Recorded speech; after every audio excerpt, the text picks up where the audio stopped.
네, 우리가 오늘 말씀을 나누기 전에 우리가 지지난주 말씀을 한번 되돌아봤으면 좋겠습니다. 지지난주 10월 19일 주일 말씀.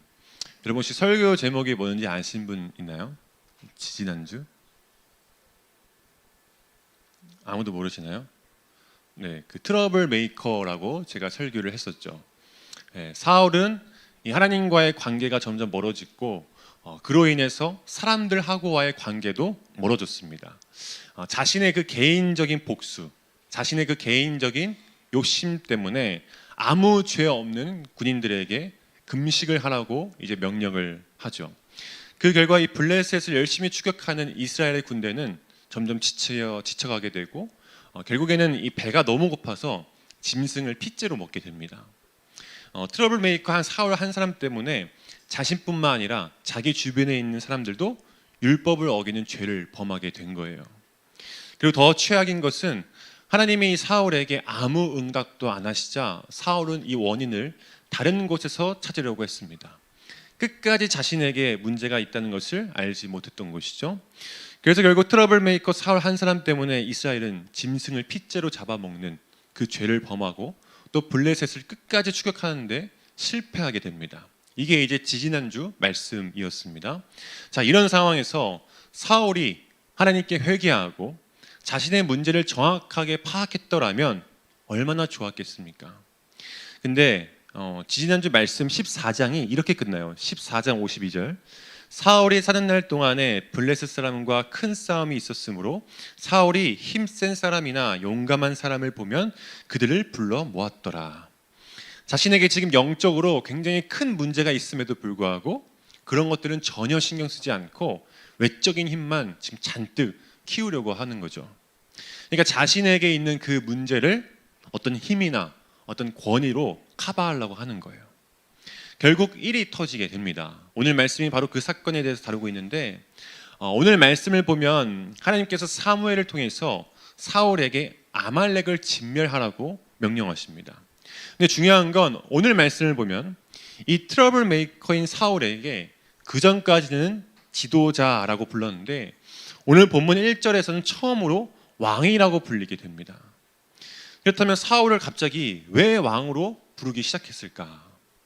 그 이유는 그가 왕으로서 어떤 힘이나 어떤 능력이 이제 충만했기 때문이 아니라 그가 왕으로서 감당해야 할 일이 있기 때문에 지금 왕으로 부르고 있는 거예요. 그렇다면 여러분, 왕이 감당해야 할 일은 무엇입니까? 이스라엘의 왕은 무엇을 해야 할까요? 여러분, 하나님께서 사울을 왜 왕으로 세우셨는지 기억하세요? 다른 나라의 왕은 그저 명령만 합니다. 가서 저거 가져와라, 이거 해라, 공격해라, 이렇게 명령만 해요. 그러나 이스라엘의 왕은 하나님의 명령을 듣는 사람입니다. 그래서 하나님께서 사무엘을 통해서 사울에게 계속해서 했던 말이 뭐예요? 너는 여호와의 음성을 청종하라. 그래서 오늘 본문 말씀을 보면 사울을 왕으로 부른 목적이 너는 이스라엘의 왕이니까 하나님의 말씀을 잘 들어야 돼, 잘 청종해야 돼. 이것을 다시 확인하기 위해서 지금 사울을 의도적으로 왕이라고 부르는 거죠. 그래서 하나님이 사울 왕에게 명령을 하십니다. 1절부터 3절 말씀입니다. 사무엘이 사울에게 이르되 여호와께서 나를 보내어 왕에게 기름을 부어 그의 백성 이스라엘 위에 왕으로 삼으셨은즉 이제 왕은 여호와의 말씀을 들으소서. 만군의 여호와께서 이같이 말씀하시기를 아말렉이 이스라엘에게 행한 일 곧 애굽에서 나올 때 길에서 대적한 일로 내가 그들을 벌하노니 지금 가서 아말렉을 쳐서 그들의 모든 소유를 남기지 말고 진멸하되 남녀와 소아와 젖먹는 아이와 우양과 낙타와 나귀를 죽이라 하셨나이다. 하나님은 아말렉을 공격해서 모든 소유를 남기지 말고 다 진멸하라고 명령하셨습니다. 그렇다면 도대체 이 아말렉은 무슨 죄를 저질렀길래 하나님께서 이렇게까지 진멸하라고 하신 걸까? 신명기 25장 17절 19절에 보면 이렇게 기록되어 있어요. 너희는 애굽에서 나오는 길에 아말렉이 내게 행한 일을 기억하라. 곧 그들이 너를 길에서 만나 네가 피곤할 때 내 뒤에 떨어진 약한 자들을 쳤고 하나님을 두려워하지 아니하였느니라. 그러므로 내 하나님 여호와께서 내게 기업으로 주어 차지하게 하신 땅에서 내 하나님 여호와께서 사방에 있는 모든 적군으로부터 내게 안식을 주실 때 너는 천하에서 아말렉에 대한 기억을 지워버리라. 너는 잊지 말지니라. 당시 이 아말렉은 이스라엘 백성들이 출애굽할 때 후미에 있는 약자들을 쳤습니다. 군대 다녀오신 분들은 아시겠지만 행군할 때 그냥 이렇게 무작정 줄지어서 가진 않죠. 키가 크다고 앞에 서는 것도 아닙니다. 제일 체력이 좋고 건장한 사람이 선두에 서고요. 몸이 약하거나 체력이 안 좋은 사람들이 이제 후미에 서서 따라가게 됩니다.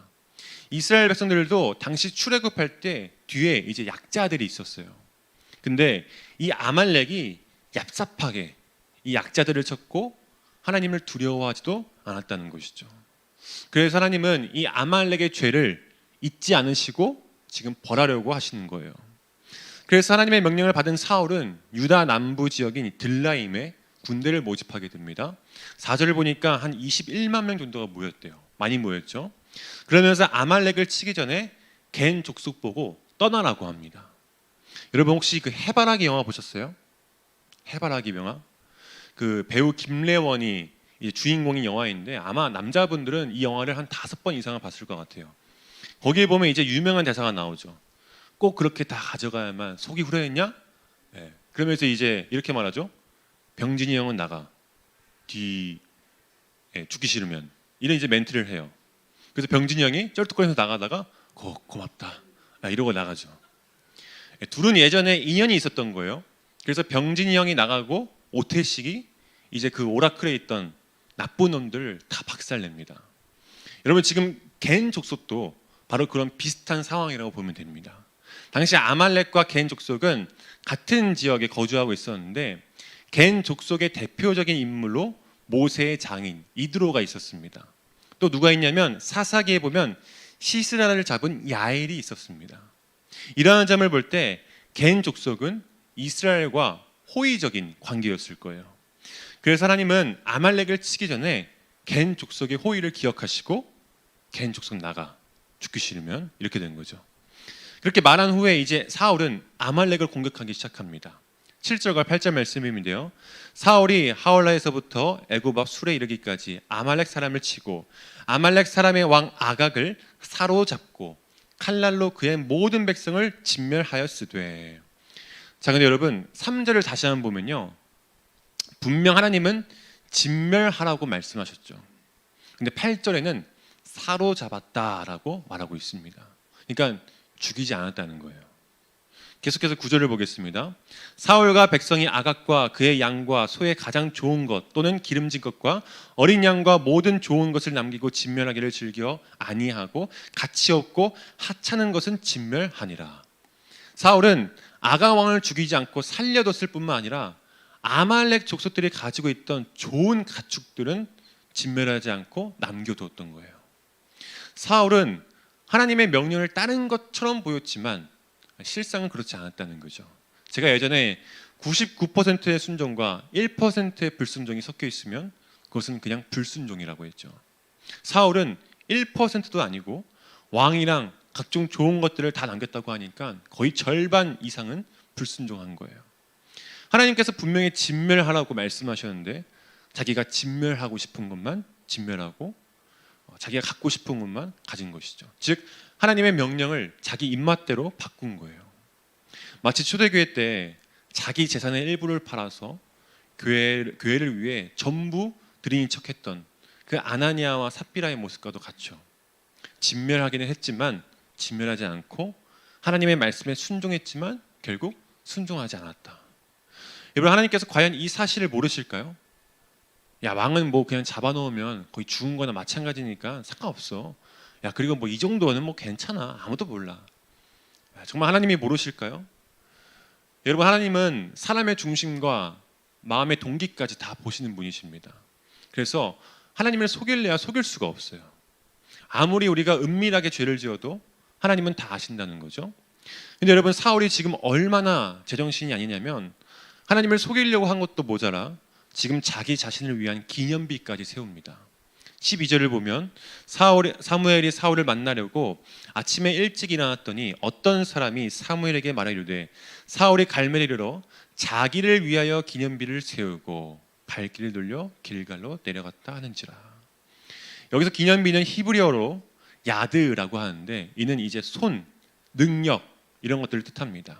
즉 사울은 전쟁의 승리가 하나님의 손이 아닌 자신의 손으로 이룬 것이고 이번 승리를 통해서 백성들에게 자신의 공로를 기억하게 하기 위해서 기념비를 세운 것이죠. 여러분, 이런 사울 왕에게 백성들은 도대체 뭘 보고 배울까요? 그런데 9절 앞부분을 다시 읽어보니까 이렇게 기록되어 있습니다. 사울과 백성이, 사울만 좋은 것들을 내두고 하찮은 것들을 진멸하고 있는 것이 아니라 백성들도 왕을 따라서 하나님의 말씀에 불순종하고 있는 거예요. 여러분, 전쟁에서 총을 든 적보다 더 무서운 게 뭐죠? 바로 무능한 지휘관이죠. 결국 사울 왕을 따르는 백성들의 신앙은 모두 불신앙이 되어버려서 영적으로 죽은 상태가 되어버렸습니다. 그래서 하나님은 이런 반응을 보이세요. 11절입니다. 내가 사울을 왕으로 세운 것을 후회하노니.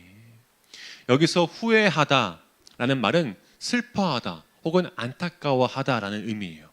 아유, 내가 저런 걸 왕으로 삼았다니. 아유, 내가 미쳤지. 사울을 왕으로 세운 건 나의 아주 큰 실수야. 이런 뉘앙스가 아니라 사울이 하나님을 떠나서 영적으로 거의 죽은 상태가 됐다는 것이 하나님이 너무나 슬프고 안타까워하고 있다는 것이죠. 근데 사울은 이러한 하나님의 마음도 모르고 사무엘을 만나서 이렇게 말합니다. 13절을 보면 사무엘이 사울에게 이른즉 사울이 그에게 이르되 원하건대 당신은 여호와께 복을 받으소서 내가 여호와의 명령을 행하였나이다 하니. 여러분, 방귀 낀 사람이 성낸다라는 말 아시죠? 지금 사울은 방귀를 껴놓고 반성 안 하고 되레 화를 내는 것입니다. 왜 화냅니까? 자기가 방귀 낀 것을 숨기기 위해서이죠. 지금 사울이 자기가 하나님의 명령을 100% 지키지 않았다는 것을 잘 알고 있습니다. 그래서 사무엘이 물어보지도 않았는데 괜히 찔려서 자기는 하나님의 명령을 다 행했다 이렇게 말하고 있는 것이죠. 그래서 사무엘이 뭐라고 대답합니까? 14절 사무엘이 이르되 그러면 내 귀에 들려오는 이 양의 소리와 내게 들리는 소의 소리는 어찌 됨이니까 하니라. 그럼 지금 내 귀에 들리는 이 양의 소리와 소의 소리는 뭐냐? 사무엘이 묻는 거죠. 여러분, 사무엘이 정말 몰라서 물었을까요? 아니죠. 사무엘은 사울의 범죄를 몰라서 이런 질문한 게 아니라 자신의 결백함을 당당히 주장하는 사울로 하여금 자신의 죄를 깨닫게 하기 위해서 질문한 거예요. 사무엘은 지금 울고 있는 이 양과 소의 소리를 통하여 사울이 여호와의 목소리를 청정하지 않았음을 지적하고 있는 것이죠. 그러자 사울이 뭐라고 대답합니까? 15절 사울이 이르되 그것은 무리가 아말렉 사람에게서 끌고 온 것인데 백성이 당신의 하나님 여호와께 제사하려 하여 양들과 소들 중에서 가장 좋은 것을 남기며 그 외의 것은 우리가 진멸하였나이다. 지금 사울은 또 핑계를 대고 있죠. 무능력하면 정직하기라도 해야 되는데 오히려 핑계를 대고 있습니다. 그러면서 뭐라고 말해요? 당신의 하나님 여호와께 제사하려고 했다. 나의 하나님, 우리의 하나님 그것이 아니라 당신의 하나님. 당신의 하나님께 제사를 드리려고 좋은 것들을 가져온 거예요. 이제는 하나님께 책임을 돌리려고 하는 거죠. 여러분, 우리도 신앙생활을 하다 보면 하나님께 책임을 돌릴 때가 참 많죠. 내가 잘 먹고 잘 살기 위해서 한 행동들이 잘못되었을 때 괜히 하나님께 책임을 돌리고 하나님 탓을 할 때가 있어요. 하나님이 공부할 기회와 시간도 충분히 주셨는데 내가 공부 안 한 걸 하나님 때문에 이렇게 됐다고 말하기도 하고, 내가 욕심부리다가 실패한 걸 하나님 때문에 이렇게 됐다고 탓할 때가 많다는 것이죠. 왜 그럴까요, 여러분? 바로 우리의 옛 자아가 진멸되지 않아서 그렇습니다. 그러니까 우리의 옛 자아가 죽지 않으니까 계속해서 하나님 탓을 하면서 하나님 말씀에 불순종하고 자기 멋대로 살아가는 것이죠. 여러분, 아까 하나님이 아말렉을 진멸하라고 사울에게 말하셨잖아요. 왜 아말렉을 진멸하라고 하셨을까? 아까 이스라엘 백성들이 출애굽할 때 아말렉이 이스라엘의 후미 약자를 아주 얍삽하게 공격해서, 그래서 하나님이 그것을 기억하셨다가 아말렉을 진멸하라고 말씀하셨잖아요. 근데 여러분, 그때 상황을 좀 더 자세하게 들여다보면 그때가 이제 이스라엘이 출애굽해서 홍해를 건넌 직후에 있었던 일이에요. 그러니까 이스라엘이 광야에 첫 발을 딛고 이제 하나님께서 보여주신 그 가나안을 통해서 걸어가는 시작의 순간이었던 것이죠. 근데 여러분, 홍해를 건넜다는 것은 단순히 그냥 홍해를 건너갔다, 그 정도의 의미가 아닙니다. 어느 한 목사님이 이 부분에 대해서 이렇게 설명하시더라고요. 세례는 죄에 대한 옛사람이 죽은 것이다. 마찬가지로 홍해를 걷는 것은 애굽에 대해서 죽은 것이다. 애굽 쪽에서 볼 때는 이스라엘 공동체가 홍해로 들어가면 죽는 것이다.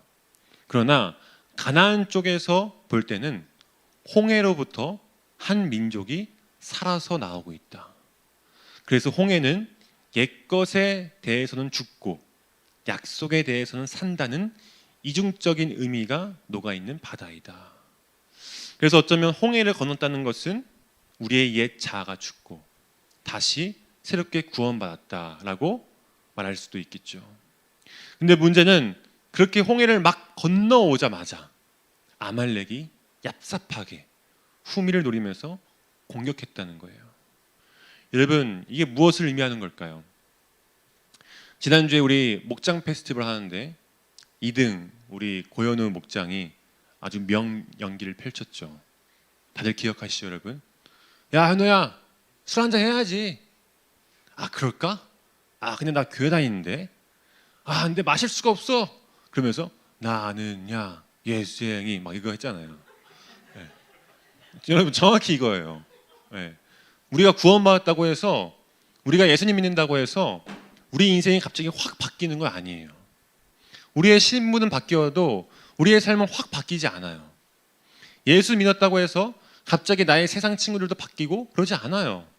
예수 믿어도 똑같이 술의 유혹이 찾아오고 똑같이 죄의 유혹이 계속해서 찾아와요. 그러나 예수님을 믿으면 내 안에서 시름이 일어나요. 예전에는 술? 야, 오케이, 좋아, 콜. 음란? 좋아, 콜. 이랬는데 예수님을 믿으면 어떻게 돼요? 술? 안 되는데. 예수님이 별로 좋아하시지 않을 것 같은데. 그래, 마실 수 없어. 나는야 예수행. 이렇게 된다는 거죠, 여러분. 그러니까 우리는 끊임없이 우리 안에 있는 이 아말렉을 날마다 진멸해야 돼요. 우리를 계속해서 유혹하고 우리를 하나님과 멀어뜨리려고 하는 그 모든 죄악들과 맞서 싸워야 한다는 것이죠. 언제까지? 주님 다시 만날 때까지. 그럼 여러분, 우리가 어떻게 하면 우리 안에 있는 이 아말렉과 싸워 이길 수 있겠습니까? 그 방법이 오늘 우리가 읽진 않았지만 22절에 보면 나와 있습니다. 제가 쉬운 성경으로 함께 읽어드릴게요. 그러나 사무엘이 말했습니다. 여호와를 더 기쁘시게 할 것이 무엇이겠소? 태워드리는 제물인 번제물과 그 밖의 제사요? 아니면 순종이요? 하나님께 순종하는 것이 제사보다 낫소. 하나님의 말씀을 듣는 것이 수장에 기름을 바치는 것보다 낫소. 여러분, 하나님이 기뻐하시는 것은 그 어떠한 제사보다 순종이에요. 하나님은 우리가 그분의 말씀을 듣고 그 말씀을 듣는다는 것은 우리가 성경을 읽는다는 거죠. 우리가 성경을 통해서 말씀을 듣고 그 말씀을 정말 내 삶으로 살아낼 때 내가 어떻게 해서든지 오늘 하루만큼은 내가 읽은 이 말씀대로 살겠다. 그렇게 실제로 그 말씀대로 행동할 때, 그럴 때 우리는 우리 안에 수많은 아말렉과 싸워 이길 수 있다는 거예요. 이 모습을 하나님께서 기뻐하신다는 거죠. 사랑하는 여러분, 오늘 우리가 싸워야 할 아말렉은 무엇입니까? 나는 지금까지 열심히 교회 다녀봤는데 난 틀렸어. 나 안 되나 봐. 여러분, 정말 싸워보셨습니까? 정말 성경책 펴고 이것이 오늘 나에게 주신 그 말씀을 붙잡고 정말 치열하게 싸워봤냐고요. 나에게 주신 말씀이 뭔데요? 성경을 펴야 알죠, 여러분. 성경을 펴고 한번 읽어보세요. 읽다 보면 하나님께서 여러분들 마음 가운데 생각과 또 마음의 감동과 찔림을 주실 때가 있어요. 그럼 그게 하나님이 나에게 주신 말씀이에요. 그 말씀을 가지고 내가 있는 그 삶의 자리에서 치열하게 싸우는 거죠. 그러다 보면 어느 순간 내가 죽고 내 안에 살아계신 하나님만 드러나게 됩니다. 그게 하나님이 기뻐하시는 인생이고, 그게 우리가 주님 만날 때까지 계속해서 걸어가야 하는 훈련인 거예요. 그리고 이 훈련을 우리는 우리의 대장 되신 주님과 함께 합니다. 주님이 앞장서서 싸워 주신다는 거예요. 우리는 그저 순종하기만 하면 됩니다. 그러면 하나님은 우리를 후회하시지 않고 우리를 기쁨으로 바라보실 줄로 믿습니다. 순종의 제사보다 낫고 듣는 것이 순양의 기름보다 낫다. 오늘 이 말씀을 꼭 기억하시면서 내일 말고 당장 오늘부터 말씀에 순종함으로 여러분들 안에 있는 그 수많은 아말렉들을 진멸할 수 있는 저와 여러분들이 다 되시기를